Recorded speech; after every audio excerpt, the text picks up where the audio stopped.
My name is Mike Pfeiffer. I've helped hundreds of people just like you, regular hardworking people, lose weight, get stronger, feel better, and today I'm going to help you.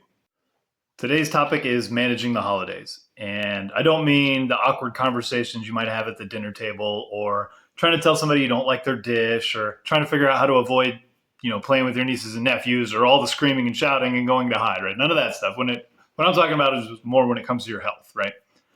So holidays, obviously, really fun time. You get around your family, you get around people. A lot of it's based around food, drinking, being merry, that kind of stuff, right? And I am not here to tell you not to do any of that stuff. So don't get the wrong impression. But if you do want to approach it from a healthier standpoint, then you need to think about preparing some or making decisions to kind of offset some of the stuff that you're going to do.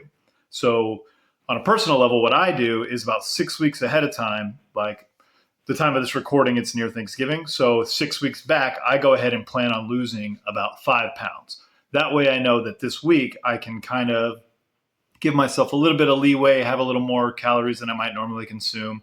I'm not a big dessert guy, but I might eat a little heavier portions than I might normally eat and eat some breakfast, pancakes, and like stuff that's just really, really unusual for me. Now, fortunately for me, I eat the same thing, roughly 6 days a week, sometimes 7 days a week. So in order for me to do that, it's really, really simple, right? I just tweak my calories a little bit 6 weeks ahead of time, drop them down by about 500 calories, math adds up, and then I'm there and I lose the 5 pounds and I've got that wiggle room.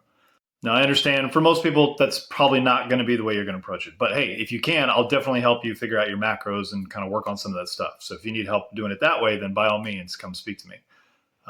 Some of the other things you can do. So a lot of people base that one day as just like, hey man, today I'm just going to blow it all out. I'm going to eat whatever I want. I'm going to eat a ton of calories. I'm going to drink as much as I want. I'm going to eat dessert all day, and I'm going to have these huge meals that are calorically heavy. So the first step in that would be kind of pick maybe your one or two favorite, most, I'll say critical, but most important things for you that you just absolutely love, right? And base the rest of your day around that. So prioritize making sure you're saving. And for my case, it's a math perspective. So save the majority of your math or the majority of your calories for those things that are heaviest or those things that you like most. The other thing is to offset with some exercise. So Thanksgiving has turkey trots. Sometimes Christmas, it can be a little colder, right? So it's a little harder to run, but you can always go for a walk. If you're fortunate, you can cycle, you can do a body weight workout. Try to create some sort of caloric deficit for the day. That way, even if you don't break even, you're not in this huge surplus and you're not going to guarantee that you're going to gain a little weight or put on something from that meal. It'll also help you digest that meal a little bit better. You'll feel a little bit better. It won't make you quite so heavy and quite so bloated as you go throughout the day, especially if you're eating stuff that you're not used to eating. Um, Another good thing that you can do is the week of. So holidays often fall towards the latter half of the week or over the weekend, right? Just mathematically, that tends to be the way they work out. So try to plan ahead earlier in the week. If you know, hey, Thanksgiving's this Thursday, I know I'm going to eat a lot. I love the cranberry sauce. I love the pies, all that stuff. Then Monday, Tuesday, Wednesday, go ahead and restrict your calories. Maybe lower your carbohydrates significantly. That way you've got some wiggle room there. Or lower your fat significantly. You don't want to lower your protein, right? You always want to make sure you're having your protein every day. So that's not where you want to take those calories from. But try to remove some of that from the rest of your meals and prepare at least a little bit for that Thursday. So your caloric balance, you can do it on the day, you can do it on the week, you can do it on the month. It doesn't really matter as long as it all evens out in the end. So as long as you can prepare ahead of time a little bit, then you can really prevent that from, taking you off the wheels. Now, one of the other problems that you have is some people, when they have vacation over the holiday, and let's say they have 3-4 days off, they're like, screw it, man, I'm just going to do whatever the whole time. That's where you get into trouble. And, this isn't here as a judgment call. It's just if trying to get healthier, trying to keep the weight off, trying to stay strong and stay mobile and feel better is your goal, that's very antithetical to what you're trying to accomplish, right? So you've got to take steps to mitigate that. So back to the example on just the one day, if you're eating, prioritizing those one or two things for the day that you absolutely love, then maybe look at that from the week standpoint. Like, Tuesday, I'm going to have this and this because these are the things that I really, really like. And Wednesday, I'm going to have these two things because they're what I really like. And I'm going to prioritize those. And then Thursday, I'm going to have the things that I planned. So at least you're not just going off the rails and eating everything every day, right? And if it's alcohol and you like having drinks and mixed drinks and stuff, like, by all means. But maybe you just kind of limit yourself to 2 drinks, at least on the days leading up to that. And maybe on the day of the event, you're going to have a little bit more, right? So you're trying to prepare ahead of time. It's a lot harder to make up for it after the fact because then you're pushing the boulder back uphill, right? But if you can get some forward momentum and make some preparations ahead of time, you can make a lot better headway doing it that way. Another thing I might suggest, and this goes back to the math, because for 90% of the population, ultimately, it is sort of a math equation, right? So you're just trying to figure out the calories in, calories out formula.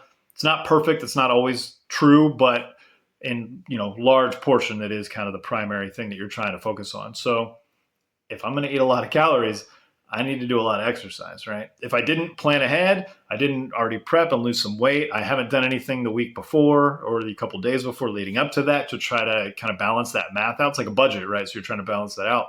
Then the day of, I'm going to have to burn some calories. So anecdotally, what I would do is go cycle for hour to 2 hours.